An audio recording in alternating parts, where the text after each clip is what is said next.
আসল পাইতে আপনাদের কাছে ভিক্ষা চাই আমার মেয়েটার জন্য। ভাই একজন মা আসল পেতে ভিক্ষা যাচ্ছে সবার কাছে, তো আমরা কি পারি না 5 টাকা 10 টাকা দিয়ে? দেখেন অঝরে কান্না করতেছে একজন মা মেয়ের জন্য। সবারই তো মেয়ে আছে, ছেলে আছে, আপনারা তো জানেন যে সন্তানের কিছু হলে বাবা মা কতটা কষ্ট পায়।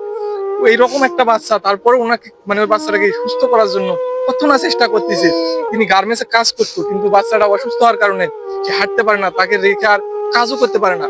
ওনার স্বামী একজন ছোট্ট গার্মেন্টস শ্রমিক, উনি তো ওনার ওই সামান্য টাকা দিয়ে তো এই বাচ্চাকে চিকিৎসা করা সম্ভব না, কারণ ঢাকা শহরে থাকা খাওয়া খরচ এটা বাদ দিয়ে তো ওই টাকা দিয়ে তো চিকিৎসা করা সম্ভব না। হয়তো আপনাদের 5 টাকা 10 টাকা কিছু সাহায্য পাইলে হয়তো মেয়েটা আবার সুস্থ হবে, স্বাভাবিক হাঁটতে পারবে। ওনার মা এইটুকুই চায়, তো আমরা কি পারি না এইটুকু সাহায্য করতে? আর ওনার মায়ের একটা সবার কাছে বলছে একটা কথা, যে উনি একটা সেলাই মেশিন চায়, যেহেতু উনি গার্মেন্টসে ছিল, কাজ জানে।